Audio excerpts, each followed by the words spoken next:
पाई का हिसाब जनता मांगेगी। जनता के बीच जाएंगे और एनडीए की नाव, नीतीश की नाव डुबाएंगे। हम लोगों ने कुछ नहीं किया। ये जो पलटी मार राजनीति है वो फिर जग गया। आपने ये जो विश्व कीर्तिमान स्थापित किया पलटी मार का, इसका अब जनता आप पर भरोसा कभी नहीं कर सकती। ये तो अभी खेल इन्होंने शुरू किया है, खेल का अंत तेजस्वी यादव जी करेंगे। अंतिम बॉल पर छक्का मारेंगे तेजस्वी यादव जी। जनता जनार्दन है, जनता मालिक है, जनता सब देख रही है और पाई पाई का हिसाब जनता मांगेगी। हमारे 15 महीने के क्रियाकलाप और कामों का हिसाब, इनके जितने दिनों के शासन एनडीए के रहे उसमें तराजू में हमारा 15 महीने का शासनकाल भारी है। चाहे शिक्षा के क्षेत्र में हो, रोजगार के क्षेत्र में हो, चाहे स्वास्थ्य के क्षेत्र में हो, जो काम किया है तेजस्वी यादव जी ने, काम किया है, काम करेंगे, जनता के बीच जाएंगे और एनडीए की नाव, नीतीश की नाव डुबाएंगे। यही नीतीश कुमार थे जो साल भर पहले कह रहे थे कि मर जाएंगे लेकिन बीजेपी के साथ नहीं जाएंगे। आखिर ऐसा क्या आप लोगों ने कर दिया कि वो मरने को तैयार हो गया और फिर बीजेपी? हम लोगों ने कुछ नहीं किया।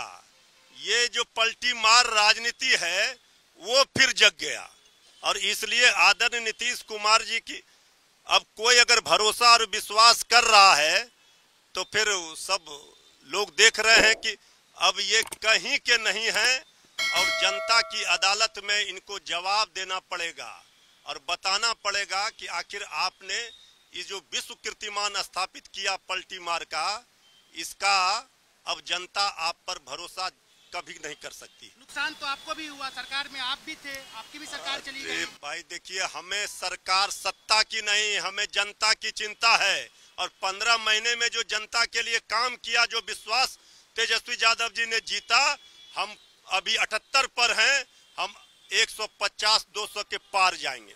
नीतीश कुमार ने कहा है कि हमको मजबूर किया गया। आखिर क्यों आप लोग मजबूर किए कि फिर एक बार वो उधर चले? देखिए, कहने के लिए वो कुछ भी कहें, लेकिन जनता, ये जो पब्लिक है, ये सब जानती है और पब्लिक जनता के सामने सब लोगों को अपना हिसाब देना पड़ता है। पाई पाई का हिसाब आदरणीय नीतीश कुमार जी को देना पड़ेगा। कल तक जो आदरणीय नरेंद्र मोदी जी कह रहे थे मध्य प्रदेश के चुनाव में महिलाओं का अपमान और क्या क्या नहीं कहा, और आज बीजेपी को भी जवाब देना पड़ेगा कि सत्ता के लिए जो भूख है वो दिख रहा है। एक अयोध्या में भगवान राम आए हैं तो ये लोकतंत्र के अयोध्या में अब लोकतंत्र में भी भगवान राम प्रकट होंगे और जीत भगवान राम कराएंगे। जो भगवान राम राज लाने के लिए 15 महीने में जिन्होंने दिखाया, रोजगार के नाम पर चाहे हर मामले में जनता के लिए जो काम हुए, इनके पास कुछ बचा है? अब इनके साथ कौन रहना चाहता है? हम लोग नहीं गए थे दरवाजे पर। आदरणीय नीतीश कुमार जी ने उस समय क्या कहा था? वो आए थे पैदल चलकर आदरणीय लालू प्रसाद जी, श्री तेजस्वी यादव जी के पास, और उन्होंने कहा था अब इन्हीं के नेतृत्व में लड़ेंगे 25 में। उन्होंने कहा था कि अब यही सब कुछ करेंगे। अब तो सब चीजों का जवाब हमारे तेजस्वी यादव जी देंगे। एक एक सवाल का जवाब दे नरेंद्र मोदी जी और नीतीश कुमार जी।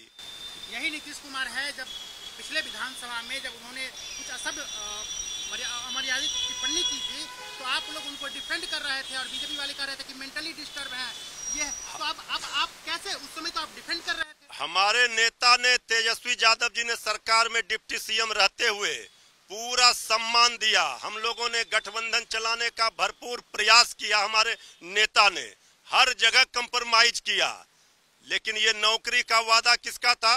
कौन नौकरी दिया जब सरकार में आए? विज्ञापन कौन छपवा रहे थे? आज हम लोगों ने भी जवाब दिया है, अब जवाब इनको देना पड़ेगा। ये तो अभी खेल इन्होंने शुरू किया है, खेल का अंत तेजस्वी यादव जी करेंगे। क्या आप लोग अब भी उम्मीद लगा कर रखें कि खेला करेंगे आप लोग? अरे खेला तो राजनीति में वो खेला होगा जो न कभी किसी ने सोचा होगा। अभी आगे आगे देखिए, अंतिम बॉल पर छक्का मारेंगे तेजस्वी यादव जी।